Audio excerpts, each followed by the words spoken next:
क्या आप इस मार्च में एक नया ट्रैक्टर लेने का सोच रहे हैं? तो क्या आप तैयार हैं न्यू हॉलैंड के साथ अपनी किस्मत चमकाने के लिए? जानते हैं, हर ट्रैक्टर खरीद पर आपको मिल सकता है एक लकी ड्रॉ कूपन।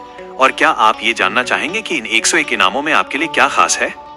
क्या पता पहली ऑल्टो कार आपकी हो जाए या फिर 5 बाइकों में से एक आपको मिल जाए।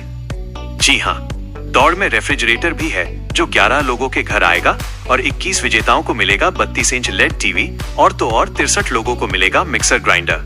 तो क्या आप आज ही अपने नजदीकी डीलर से मिलकर अपना सपना सच करना चाहेंगे?